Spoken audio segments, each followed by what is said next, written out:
The Elder Scrolls IV Oblivion is truly one of those games that makes a statement. It's the very definition of an RPG, a masterpiece amongst many that perfectly combines the elements of what makes a fantasy game truly unforgettable.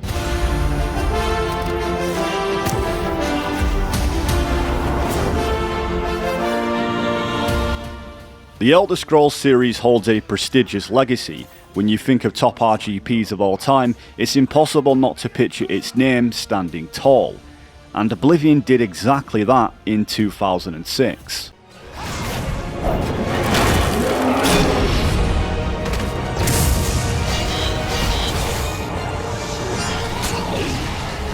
This is where it began for so many people, stepping into Tamriel for the first time on PlayStation 3, or chances are you've most likely played the Elder Scrolls series beforehand and was stepping out of Morrowind to enter the world of Cyrodiil. Or from Skyrim, especially if you're a newcomer to the Elder Scrolls series that haven't experienced the other games. For a game that's 19 years old, it remains absolutely timeless. Its storytelling still has the power to pull players deep into its world. And now in 2025, Bethesda alongside Team Virtuous did something incredible.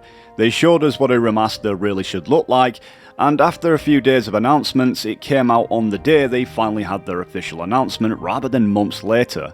Truth be told, we're living in an era where there's no shortage of developers remaking and remastering classics. It's often something that us critics understand is a problem, often without the same heart or without creating new classics for future generations to look back on just as we do. It's telling, both about the game industry and the corporate culture that's surrounding it.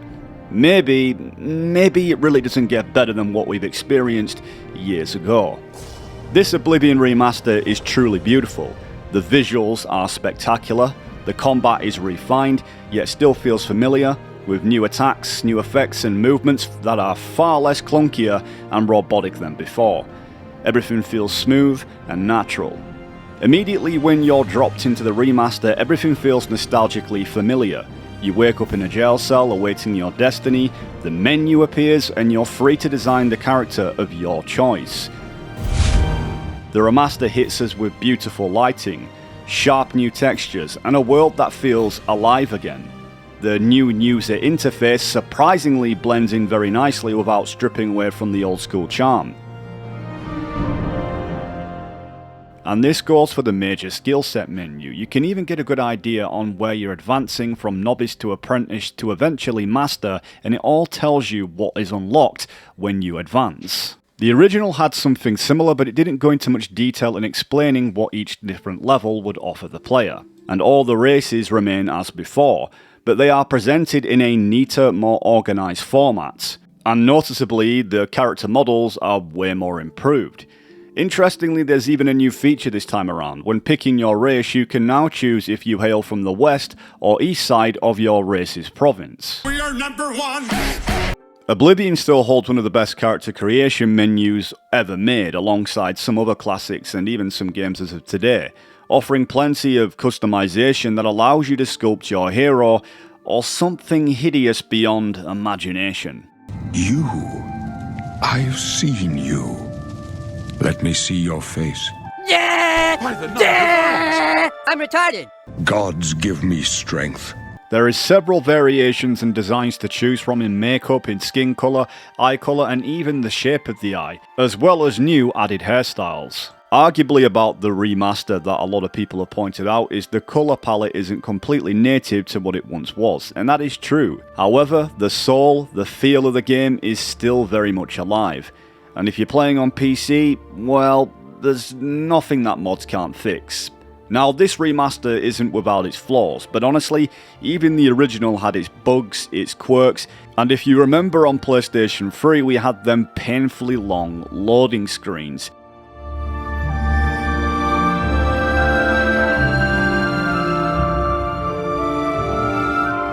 One eternity later. Of course the loading screens are going to be way better on the remaster because it's quicker on better hardware, but the backgrounds look even better with the cool oil painting. It's definitely a welcome addition.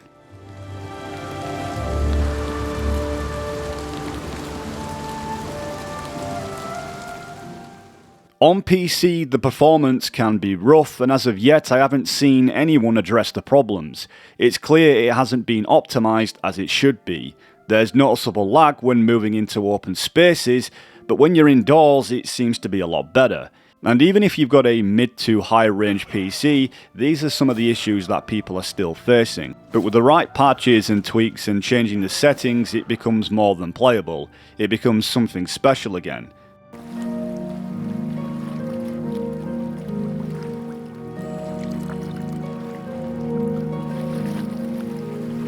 And quickly it became clear to me this remaster didn't take anything out from the original. It only added a new layer to refine the whole experience. Every section is the same, every placement, the opening hits just as hard. I have seen the gates of Oblivion, beyond which no waking eye may see. Behold, in darkness, a doom sweeps the land. And the character models, that's where the biggest glow up happened. Emperor Uriel Septon's detail alone is a true standout, a real glow up compared to before.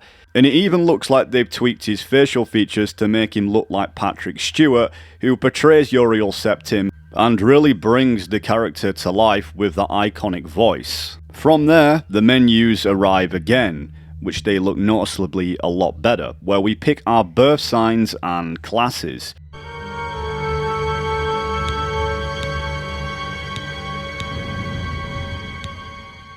Before you even make it out of the sewers, before you step into the epic open world of Cyrodiil, the build-up, the anticipation, already sets in.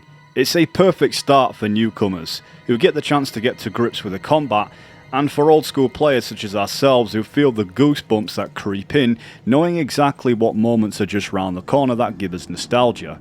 Chests are filled with treasure, and they lie scattered and abandoned, waiting to be looted, and the skeletal figures who rot away with their rusty swords and bows now at our disposal. Diseased rats, restless zombies, and wild goblins crowd the tunnels.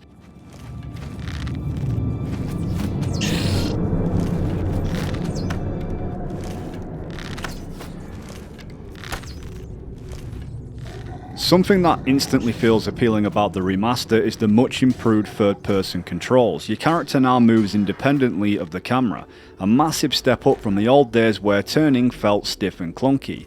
There are now 3 predetermined perspective options, cycled through just by clicking R3 during gameplay. There's a first person over the shoulder, third person, and a more zoomed out third person view that you can alternate between. And you can even go into the main settings options and actually turn in the depth of field for both the first person and the third person. It's interesting to note that whilst using the controller on the remastered version definitely works a lot better than it does on the original for PC. Also, there's improved aiming with bows, which makes ranged combat feel way much smoother now, and enemy movement speed seems to have been slightly reduced, giving fights more a weighted, deliberate feel. Every swing and every arrow fired carries a satisfying impact. The compass has also been upgraded now, showing the distance to your current objective marker, similar to the Skyrim system, making exploration just feel a little more guided if you want it. There's even an auto-aim toggle tucked away in the options menu for players who prefer it. There's tons of quality of life features like these that really make the remaster stand out from its humble beginnings, but at the same time we cannot forget the charm of the original that it still retains. The feel of attacking, the way movement connects with each hit still carries that nostalgic weight, but at the same time the remaster does it far much better. Overall, the remaster has proven itself to be the dominant successor. We're not just talking gameplay, visuals, we're talking mechanics, we're talking physics, and not to mention animations, such as when the Emperor gets killed by one of the Mythic Dawn members, the animation just seems more realistic. This is the part, stranger. You chose a bad day to take up with the cause of the Septons. For the blades! The main quest line is probably, for me, the best I've seen in the Elder Scrolls, and the idea that you need to carry the Amulet of Kings, the very thing that's keeping the fate of Tamriel and the world together, is in your hands. And in your journey, you must find the Emperor's son. And just when it feels like this underground escape might never end, you literally spot it, a light at the end of the tunnel. Stepping out forward and going outside, you're greeted by a breathtaking sight. There it stands, the Imperial City, the heart of Tamriel, towering in the distance, sitting proudly at the centre of the world, and beyond it, the sprawling neighbourhoods and wild landscapes of Cyrodiil that stretch out onto the horizon, waiting for you to begin your journey.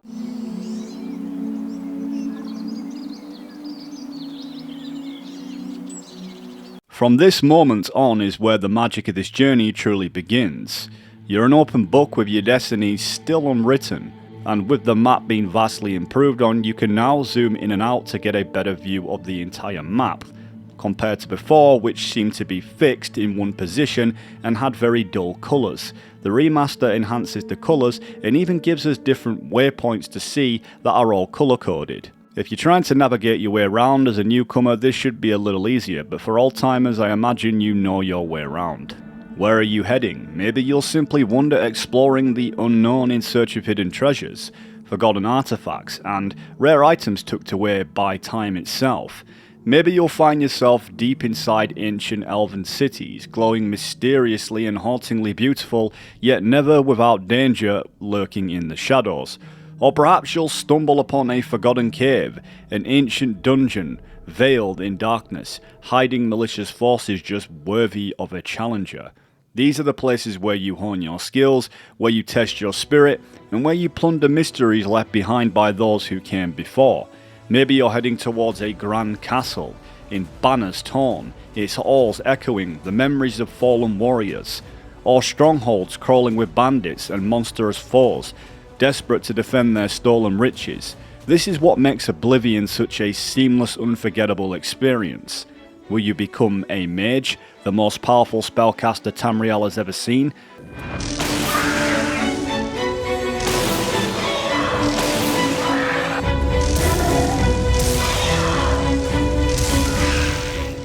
Or do you prefer the bow, a marksman with pinpoint deadly precision?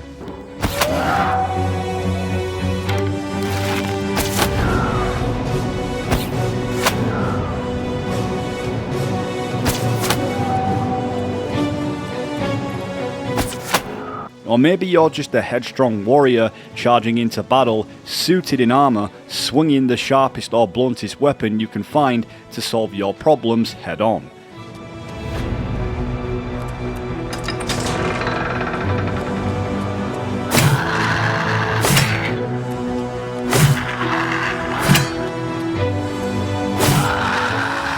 But in the Elder Scrolls, it's never that simple. There's a wealth of skills that blend to your playstyle, from sneaking unseen through shadows, to mastering the dark arts, to unlocking doors once thought forever sealed. Maybe you'll become a hybrid, a master of all disciplines, rewriting the very limits of what a hero can be.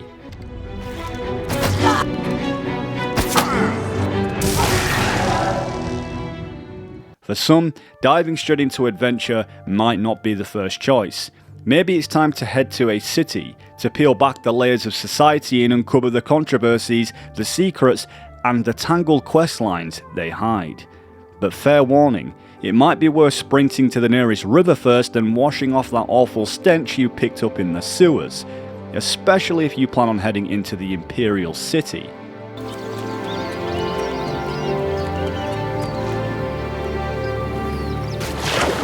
Nestled on the city of the Isle itself of Lake Rumare, the Imperial City stands as the political and cultural beating heart of the Empire. Its grandeur is undeniable. Towering above everything is the White Gold Tower, a relic of the ancient Aelids, a shimmering beacon of the Empire's enduring legacy. The city itself is divided into 10 districts, each telling its own unique story. Maybe you'll find yourself wandering the market district, browsing the colourful stalls and shops, hunting for bargains with whatever coin you've scraped together. The art of haggling is alive and well, and every merchant has their own tricks, their own tales, and maybe their own dark secrets. The remaster brings this district to life like never before. Lively crowds, merchants shouting their wares, and the awkward, autistic conversations that happen between the characters is all retained. Good tidings, citizen. Get out of my way before I have you slapped in irons. I don't know you, and I don't care to know you. I don't know you, and I don't care to know you. beggars pleading for a single coin. A coin for an old beggar?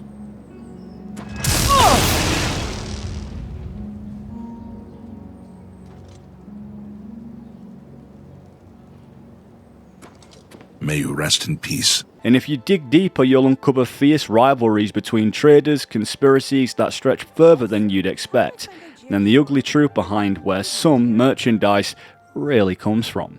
That guy is going to run me out of business soon. His prices are so low, I don't know how he does it. I think he's up to something. And if none of that tickled your fancy, chances are you're heading straight to the arena, either to place a messed up bet on someone getting murdered, or take part in the bloodshed yourself as a combatant. You what? You want to be a combatant? Look at you! My granny could beat you, and she's dead! Wait, you're serious, aren't you? Heading into the Bloodworks is just as grim as it sounds, an ugly, rusted place stained by years of violence. And what did you expect? Slashing, shooting arrows, hurling spells, even over 19 years, it isn't exactly going to make for fine decor. Some faces greet you with a nod, and others just stay as miserable as they ever were, I guess beaten down by the life they chose. Warrior? You?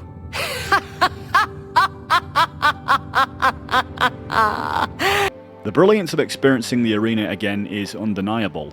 The improved combat and the tightened gameplay, it makes it all shine even brighter. You start as a typical pit dog, nobody special, clawing your way up the ranks to establish yourself as a true gladiator. The fights are just as epic as they always were, packed with variation, different enemy types, different classes, and sometimes even throwing you in a brutal 3 versus 1 battles. If you can even call that fair.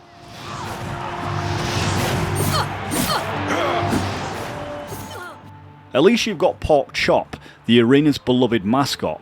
He can't exactly swing a blade, but he sure knows how to lend a paw when things get desperate. By the time you climb to the highest rank, there's really only one thing standing between you and the title of Grand Champion, the Grey Prince himself. It's always good to meet a fellow warrior, especially one who isn't here just to kill the Grand Champion. A warrior who's slain everyone who's dared to challenge him, but when you meet him, he's not exactly what you expect. He's not there to gloat or mock you. Instead, he sends you on a quest, and a personal one, to uncover the truth about his past, and what you find is quite heartbreaking. Well, at least it is for him. A truth so devastating that the Grey Prince, once proud and undefeated, begs you to put him out of his misery. But if you can't be bothered uncovering his family tree, and if you'd rather leave that to Ancestry.com, you can face him head-on in the arena, in a battle worthy of legends, in an epic showdown of the immortals, the WrestleMania of medieval fantasy. The crowds roar, hungry for blood and glory, as you prove yourself worthy of standing at the top, not just as a gladiator, not just as a fighter, but as a true champion. Behold your arena grand champion, the messenger of death. And just like any great grand champion, with babes, bards, merchants, everyone wants a piece of the hero, right? But with all that glory comes something a little odd. Certain people start to get a little too obsessed, following your every move, worshipping the very ground you walk on. That's right, the adoring fan, and annoying as ever. Watch you and worship the ground you walk on. Let's go. Trust me, no dungeon deep enough nor forest thick enough will lose him. I managed to convince him for what might have been the 100th time to walk all the way to High Rock, promising I would flex my Nordish muscles for him when we got there. And of course, I did what any great Grand Champion would do for his most loyal fan. I blasted him clean off the mountain. This is what's called living your life at the fullest, and the only way I can compare it is like using the shouts on Skyrim.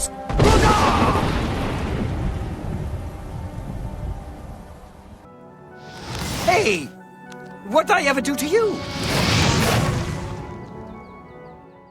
Yeah, he definitely won't be returning again after that. By Azura, by Azura! Even if you don't feel like risking your life in the arena, chances are you've seen the posters, the elusive, the myth, the legend, the Grey Fox. Grey Fox! The biggest thief and smoothest pickpocket, and a name whispered like a ghost story among guards and nobles alike. To most, it's a warning, but to someone like you, broke, curious, and tempted by shadows, it's an invitation. The idea alone is seductive, but the art of thievery in Tamriel, never that simple. Fleecing stores sounds easy until you realise shopkeepers watch you like hawks glued to your every step. And I mean, don't get me wrong, these guys can be a little bit buggy at times, which is the perfect opportunity to steal. Stop, thief! Stop, thief! Somebody help! Stop! You treacherous little filcher! Somebody help! You treacherous little filcher! How dare you steal from me? You'll never take me down!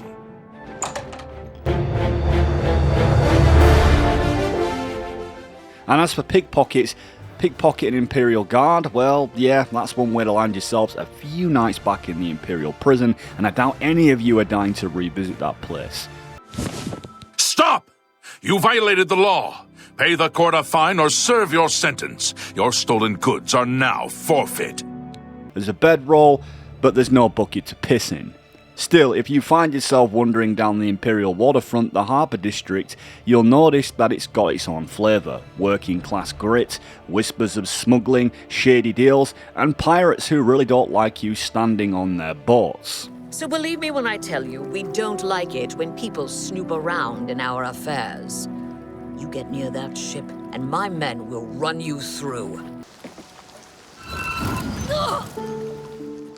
But this is the spot, the gateway to the Thieves Guild.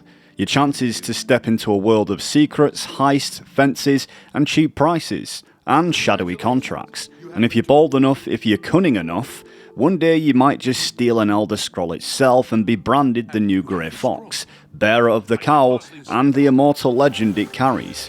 Just maybe don't wear it around town during daylight hours. The infamous Grey Fox. You're the most famous thief in the world. You're that ninja. You're wanted dead or alive, Grey Fox. This will be easier if you're dead. And when you're playing Oblivion in your spare time, if you just want to soak in the architecture and get lost in the bones of the city, there's no shortage of places that feel like a day out at a living museum. Every corner holds echoes of history from stone to statue. And the Talos Plaza is a good place to start. A prestigious district where the city's elite reside, polished, quiet, and grand. All watched over by Akatosh, the great dragon god and a key figure in the Septim dynasty. Then there's the Elven Gardens, a modest residential area with roots tracing back to the Iliad civilization. Now a melting pot, a district shaped by diversity, home to honest folk, curious visitors, and neighbours who actually say hello. It's humble, and it's got heart. And if you're after something calmer and more reflective, the Arboretum might be your speed. A tranquil patch of greenery, statues of the 9 divines standing silently among the trees. It's peaceful here. It's the kind of place where the noise of the world just slips away, and you'll find a few locals who love a good chat, or a gossip if that's your thing. One of the coolest little upgrades in the remaster is the audio, no joke. In echo-rich environments like the Grand Halls, cathedrals or deep caves, voices bounce off the walls. You hear the space now, conversations ripple and footsteps ring like you're actually there. But the essence of Oblivion is still there regardless of the remaster. Its world building captivates you so much that you find yourself lost there for hours. Oh, hello. Bethesda from the Arcane University is looking for someone to chase the bandits from campaigns. Probably trying to enhance a weird machine. And of course there's the Imperial Palace, towering at the heart of the city like a crown jewel of power and mystery. This is where the big decisions happen, where the suits sit, the real upper crust. But behind these tall doors you've got the Elder Council, the Empire's top administrative body. These are the ones pulling the strings, especially when there's no Emperor sitting on the throne. They meet in the Elder Council chambers, debating matters of state, while the rest of the world burns or thrives depending on their choices. At the top of this political food chain, the High Chancellor, the guy calling the shots when the Empire's in limbo. Excuse me, the Empire doesn't run itself, you know. Submit a complaint to the usual department, and I'm sure someone will take care of it. Now, don't get too excited thinking you'll just walk in and say hello. The Imperial Legion keeps a tight grip on the place, beyond the first couple of floors completely locked down and off limits. That's because deeper inside you've got the Elder Scrolls Library, and even the Imperial Battle Mage's Chambers, places most people will never see unless you're doing some serious business or some serious sneaking. Serve your time. And if you're the type who eavesdrops, and let's face it, who doesn't in Oblivion, then chances are then you've overheard occasional conversation that leads to more than just gossip. Sometimes it's just directions, other times it's a breadcrumb to a new quest, a cave, or a forgotten room marked on your map. But all roads eventually point towards the Arcane University, tucked within the walls of the Imperial City. It's the epicenter of magical knowledge, the crown jewel of the Mages Guild. This is where spellcraft gets serious, a place of vast libraries, alchemy labs, and quiet halls brimming with centuries of arcane study. But it's not as simple as just walking in. If you want access, you've got work to do. It's a lot better than paying for student loans though. You'll need to travel across Cyrodiil, joining every branch of the Mages Guild and earning a recommendation from each local guild leader. Only then can you be appointed and walk the marble paths of the university. If magic's calling you, then this is the reward. Here you can enchant your own weapons, imbue your own gear with powerful effects, and even craft custom spells tailored to your playstyle. Hey, come on now! By the Nine Divines! Assault! Assault! This is the Imperial City, but just beyond its walls is whole towns, districts, entire cultures, and storylines waiting to be discovered. And if you're like me, it's customary to punch an Imperial guard in the face before heading out. Just tradition, nothing personal. So now you're off to Bruma, perched way up in the Chorrol Mountains, blanketed in snow and steeped in Nordic influence. It practically kisses Skyrim's southern border. No wonder it feels like home. It is the North, after all. And here's a fun detail, toggle free cam, and yeah, you can actually spot the Skyrim's mountain ranges from up there, including the mighty throat of the world, the tallest peak in all of Tamriel, rivaling even Red Mountain in Morrowind. Bruma plays a major role in the main quest, especially when the Oblivion gates start popping open like hellish vending machines. But its isolation makes it kind of a rough town economically, stuck between tradition and Imperial control. And if you know anything about the Nords and the Imperials, let's just say they're not always sending each other birthday cards. As Captain Bird says, we have to stay on the good side of the local Nords. It ain't their fault they're ignorant barbarians. Just like Skyrim, except for all the tight-ass Heartlanders around. All work and chapel. No wonder they're so sour. It's an epic city, cold, rugged, but the people are as welcoming as they are fierce. Nords who drink either get friendly or mean. I'm here to deal with the mean ones. Now, just outside of Bruma is something even more legendary, Cloud Ruler Temple. This isn't really just another fortress on a hill, this place is sacred. Built during the First Era by the Akaviri Dragon Guard, the same warriors who tried, and failed, to conquer Tamriel. Instead of leaving, they evolved and became the Blades, guardians of a Septon bloodline, and this temple was their seat of power.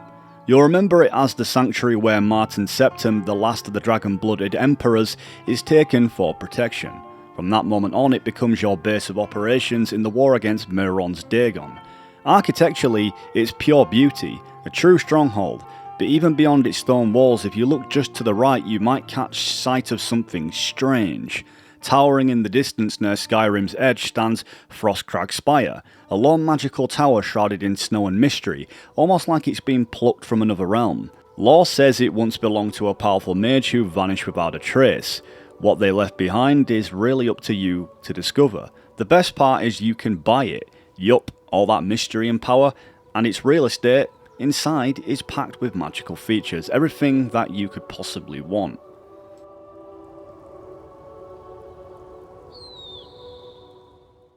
Once a beacon of faith and order, Kvatch now lies in absolute ruin, a city turned to ash scarred by the Oblivion crisis. The moment the Oblivion gate tore open and spilled out chaos, Kvatch became the front line. The fall of this city isn't just a tragedy, it's an event that kickstarts your journey. It's the first real taste of how bad things have gotten and how much worse they could still get.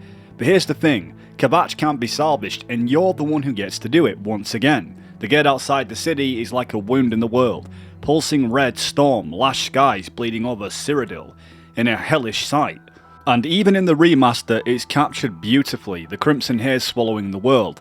People fled homes and were abandoned, lives uprooted, Kvatch became a ghost town overrun by monsters torn straight out of a nightmare. When comparing the two, I love the subtlety of the original showing how the world is shifting into this nightmarish realm, but the remaster doesn't really hold back and you really get the impression that it's engulfed the entire world of Tamriel. Each both have their own charm, and to be fair, they're both just as good as each other. Go and see for yourself. Kvatch is a smoking ruin. We're all that's left. Do you understand me? Everyone else is dead. Stepping into that Oblivion Gate feels like stepping into Tolkien's Mordor. You've got towers looming like Barad-dûr, fires spewing from the ground, and the very air feels like it hates you. And the frightening thought is that there's many of these gates cropping up all over Cyrodiil for you to shut down. Inside it's crawling with the Aedra, Scamps, Clanfear, and those towering Dremora lords, all hell-bent on defending the sigil stone that keeps their twisted realm tethered to ours. You should not be here, mortal! Your blood is forfeit! Your flesh is mine! And when you finally rip that stone free, when you shut the gate down and bring back the blue skies to Kvatch, you're not just some adventurer anymore, you're a hero. The people of Kvatch remember you, and all round the game. The game itself responds to you, your good deeds and darker choices, it remembers. That's the magic of Oblivion's fame and infamy system. The world sees you and it reflects what you've done. Everybody's talking about the hero of Kvatch. They say he actually went into an Oblivion gate and destroyed it. Once the gate is closed, you can finally breach the ruined city walls and fight your way through what's left, and retrieve the Emperor's son, Martin's Septum, to safety. You spoke to the Emperor before he died? And he told you to find me? I don't know. It's strange. I think you might actually be telling the truth. Of course we have to rescue our man Sean Bean, a man of the north such as myself who lives from a different district. He hails not too far from somewhere myself, but there was history between the Northern War of Roses, a dispute over the throne fueled by a weak monarchy and factionalism and competing claims to the throne. Both the Yorks and the Lancasters claimed descent from King Edward III, leading to disputes over who should rightfully inherit the throne. Yeah, it's real shit. Look it up. Despite all that nonsense that is now history, Sean Bean is one heck of a guy. But sadly, he practically has a habit in dying in nearly everything he appears in. Weird, right? I do what I must do. I cannot stay to rebuild Tamriel. That task falls to others. Farewell. You've been a good friend in the short time that I've known you. Cheydinhal is a city torn between bloodlines and beauty. At first glance, it's serene. Winding canals, sharp rooftops, and a palette of greys and greens. And throw in a dash of purple in there. That feel plucked straight out of a painting. But underneath that elegance, there's tension deep, historical, and still pulsing today. This place is where the Imperial rule meets Dunmer culture, if you will. A fusion born out of migration and exile. When unrest shook Morrowind, many Dark Elves, especially from the House of Dres, fled west, settling here in numbers, big enough to reshape the city's soul. The result? A hybrid city where Imperial nobility rules from on high while Dunmer traditions breathe through the streets. Cheydinhal's past goes back to the Reman Empire, but it's present in a defined by a contrast with stone walls versus curved dumber rooftops, law and order versus shadow and secrets, if you get me. And those secrets, they run deep. Beneath the city's surface lies the Dark Brotherhood Sanctuary, a hidden stronghold of assassins, worshippers of the Night Mother, and suckling on that teat. What is the color of night? I'm not a fan of the new Dark Brotherhood door. I think the original did it way better. It really set the atmosphere for really how this scene should have played out. Remaster, you should have done better here. But the Brotherhood still remain the same. And they are practically killers for hire. Elegant city above, blood-soaked crypts below. If you're the type to kill without question, don't be surprised if they visit you in your sleep with a proposition. Sleep rather soundly for a murderer. That's good. You'll need a clear conscience for what I'm about to propose. But even with the Brotherhood, Cheydinhal has its rot. The Knights of the Fallen posture like heroes, noble-born warriors with flashy gear, but when it comes to actually helping the people, useless. Then there's Commander Ulrich, a tax-happy tyrant who finds people for breathing too loud. It's like the city is stuck in a parody of the UK. Oh, please, don't even get me started.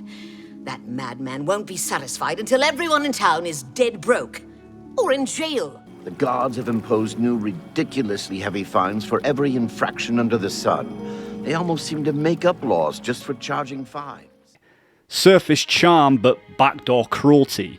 There's even a district of the city that feels abandoned, walled off like it doesn't belong because it doesn't. That's where the Brotherhood nests. It's not just dark, it's deliberately hidden, segregated and crawling with shadows. Wouldn't surprise me if the Count even knows about them, but he's been paid to shut his mouth. Cheydinhal might be beautiful, but it's a beautiful lie. No.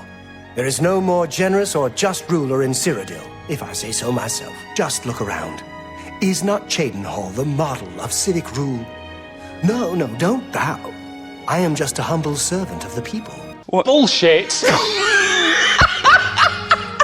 So Leyawiin's a city caught in the mud, both literally and politically. Located in the southern marshes of Cyrodiil, this place is a cultural collision zone. It sits right between Black Marsh and elsewhere, and it shows, all stamped down under the cold, rigid order of the Imperial control. It's a melting pot, but not a gentle one. It simmers quietly under the tension. Leyawiin has always been a melting pot of races and cultures. Of course, racial and cultural conflicts produce inefficiencies and confusion. Imperials run the city, but the working class, mostly Argonian and Khajiits, and even Imperials, and they live under the weight of a systematic neglect and quiet prejudice. It's a clash of cultures where nobody wins, just different sides surviving. Leyawiin looks like it's holding itself together with duct tape and wood. The buildings are tired, patched up relics of better times. The streets are flooded not just with rainwater, but with skooma, cheap and addictive, slipping across the southern borders like it owns the place across Cyrodiil. But there's one man trying to hold the dam. Lexrius, one of the only guards who only actually gives a damn. While others look away, he's pushing back against the skooma trade, but it's clear he needs a little help from you. This city has always lived off the edge of danger. Historically, it's thrived off trade routes where swamps meet stone, business followed, but with it came bandits, smugglers, and an underworld that now feels baked into the foundations. In these difficult times, we must count on persons such as you to secure our borders from bandits and rabble-rousers. We all profit by your lawful pursuit of the unlawful, and we encourage you to attack, burn, loot, and destroy them wherever you can. But amongst all the madness, you meet someone like Mazorga the Orc, which is just as mad. A hot-tempered brute with zero tax trying way too hard to be taken seriously. Even the Count can't even figure out what to do with her. But she's got one thing right, she wants justice. She's hunting down the Black Brugor, a criminal leader who turned the region into a breeding ground for lawlessness and is also behind the reason why her friend died. You step in, you help her clean house, and in doing so, both of you begin to embody something rare in Leyawiin, actual knighthood. Such vengeance is a noble deed. Leyawiin thanks you for your service, and I have a fitting reward for such noble deeds. I address my offer to you and your friend. Would you like to become knights errant? And oh yeah, just don't refer to her as a woman. Apparently she doesn't like that. Yes, Sir Mazorga. I'm a knight, so say sir. Bravil is the kind of city that feels like it's slowly sinking into the river, into ruin, into memory, but it's a cool setup. It's almost like a moat because it's surrounded by water and it's just a big patch of an island. There was a lot of history here, ancient battles, forgotten temples, echoes of glory whisper beneath all the grime, but now it's collapsing in on itself. The streets sag with rot and wooden buildings. Bravil wears its decay openly. There's a skooma den tucked right into the city's veins where addicts sip away the hours without shame or secrecy. No one really knows who's running the show, but maybe it's Shady Sam, loitering just outside the Imperial City like a peddler in the fog, or maybe he's just a middleman in something much larger, because in Bravil, nothing's ever just what it seems. The city's under the rule of Count Regulus. a man who governs with a bottle in one hand and apathy in the other. He's not leading so much as flaunting, letting corruption fester whilst the walls fall in. Even the lighting in Bravil feels like it's been dimmed. The remaster really captures the essence of this place well. Bravil may be broken as ever, but it's definitely not empty. Take the quest involving a mage who traps himself in a field dreamscape. You have to go through all these different trials to try and escape. It's fair to say that this place is very dull, but at the same time has some cool questlines.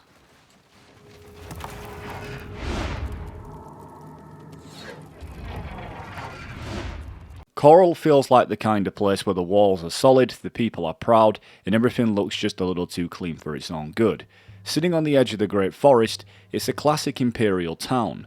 Oak beams, stone houses, and noble families that act like they're still in the Septim Court.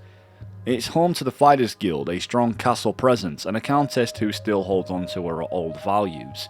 It's the kind of city what sees itself as civilized, orderly, proper, but scratch the surface and you'll find tension underneath, just like any of the towns that we've mentioned in the latter.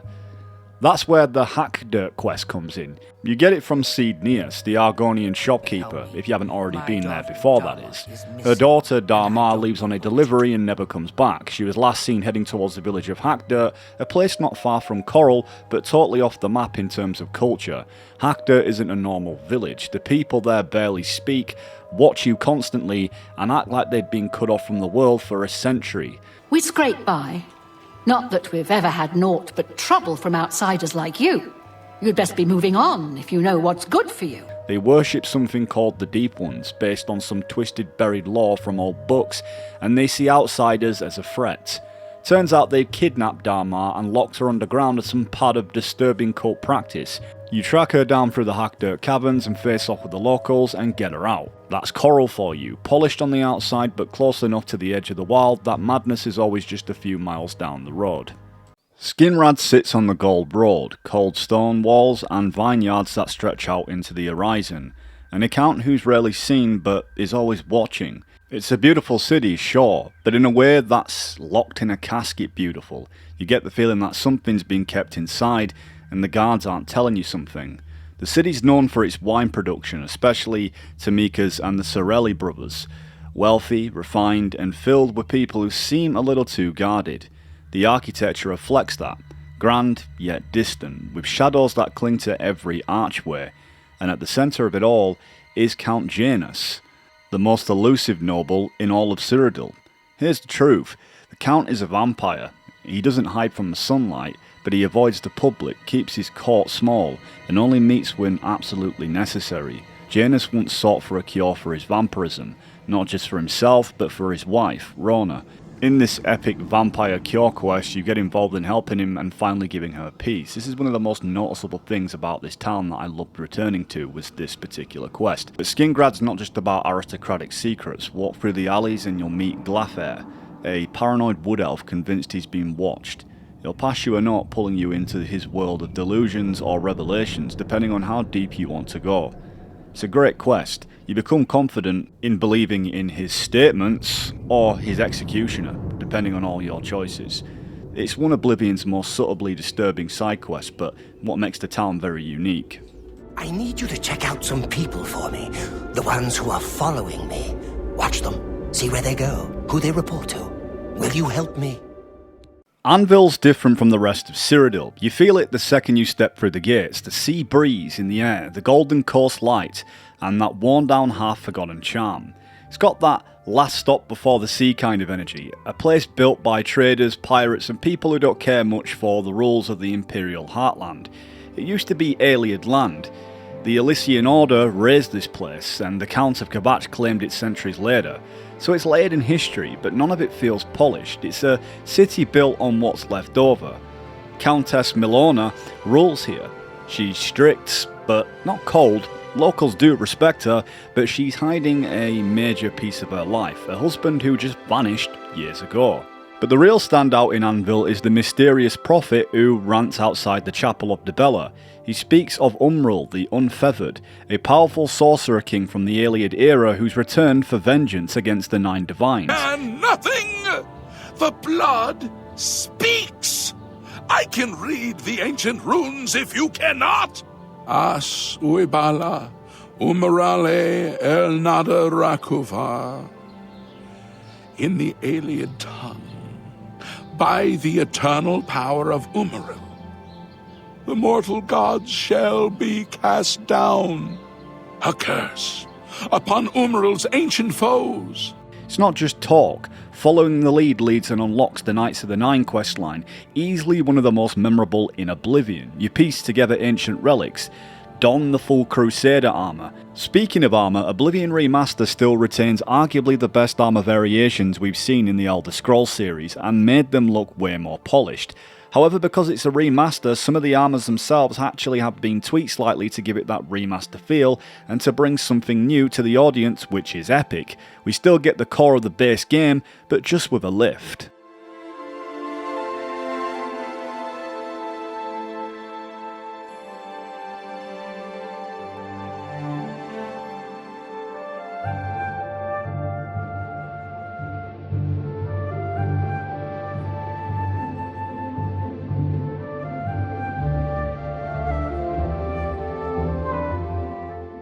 And then there's the Siren's Deception questline, if any of you all remember that, where these two women go around robbing lone men or married men in hopes that they might be able to take all of their riches. Sadly, little do their victims know they're not actually in for a good time. Do I really have to spell it out for you? You're a man, and I'm a woman with a certain desire. You figure out the rest. It's a quest really that pulls you into a gang of con artists, luring men to their deaths really. I think if something sounds too good to be true, guys, it is. Okay, girls, we got someone who doesn't want to cooperate. And like the Manor Mystery, which is another epic quest, and it's actually why I think Anvil's one of my favourite towns, is you're offered a cosy house that's for sale at a suspiciously low price, only to find it's haunted. Not just a few creaky floorboards either. We're talking full-on like Daedric cult stuff, shadowy ghosts and rituals, and a descent into the kind of darkness only Oblivion can pull off. What starts like a cheap real estate deal turns into a fight for your soul. And it's one of those quests that completely flips your expectations. It's not funny losing all that coin, but it's hilarious to watch the guy who sold you it walk out of Anvil like nothing's happened.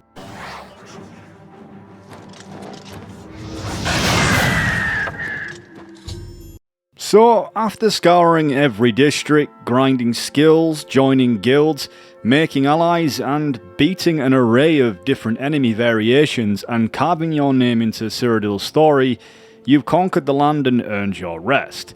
You saved Cyrodiil from Meuron's Dagon's invasion and fought the great battle in the Imperial City and seen Martin Septon turn into a badass dragon and have an epic showdown, shutting the jaws of Oblivion for good.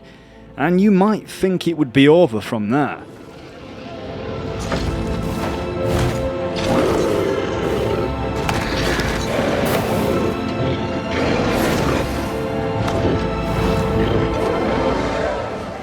So a strange door appears near the Niben Bay just east of Bravil. A landmark appears on our map and an island is crowned by a free-faced statue with a glowing mouth. I don't know where it came from and I don't want to. Those who've gone in have come back out wrong. Step inside and we're no longer in Tamriel. We're literally in the realm of Sheogorath, the Prince of Madness, the Shivering Isles, or as it's also called, the Madhouse. Split down the middle, this plane embodies Sheogorath's fractured psyche. Mania is all colour, indulgence and beauty pushed to delusion, and dementia is like rot and paranoia and the slow descent into the shadows. Before you can even explore it, you face the Gatekeeper, a stitched-together abomination of failed trespassers, with the keys to both realms sewn into his flesh. A grotesque welcome, but definitely fitting for something as mad as this place. And from there, we're thrown into a land of what feels like an acid trip, where a world of logic just doesn't make any sense anymore. But beneath the madness there's order creeping in. The realm is on the brink of the Grey March, a cataclysm led by Juggalag. the Deagic Prince of Order. Every cycle he wipes the Isles clean and doing chaos with cold symmetry. Sheogorath resists and wants no part of it, but even he fears what's coming, and our role is to stand between them and possibly become something far greater than a champion. And yeah, you'll meet characters you won't forget here. Like the guy who's practically begging you to push him off the end of the ledge. Well, not literally, out of jest. He's just a little bit depressed, but, you know, if you feel like doing it, the chance is there. Someday, maybe a big gust of wind will come and push me off so I can end it all. What? Oh!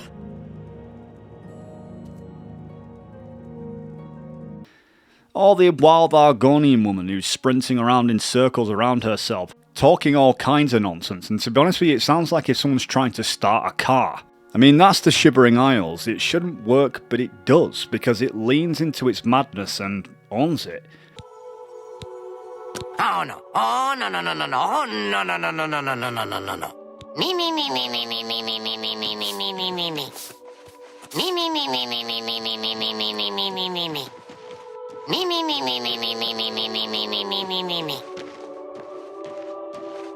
And the fact that Bethesda included the expansion in the remaster rather than locking it behind a price tag does say a lot, considering.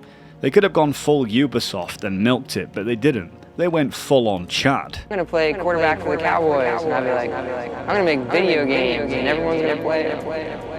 You dork. Go back to the chess club. Who's laughing now? A new arrival! Shame about my gatekeeper. I'm so happy I could just tear out your intestines and strangle you with them. So yeah, I think it's safe to say the remaster has been a huge success. Over 4 million players and counting, and the community's alive again, flooding YouTube with clips, memories and fresh takes on a timeless classic. This game will always be one of the greatest RPGs ever made, and now it's reaching a whole new audience, some experiencing it for the first time, and I kinda wish that was me. Others coming back to a world as well where they never really left, and honestly in many ways it's better now than ever. I don't have much more to add, just wanted to throw in my 2 cents because this game deserves to be talked about again and again. So if you haven't played it yet, what are you waiting for? And if you have, maybe it's time to come back. Thank you for watching. Here you must find your own path. Remember the Emperor!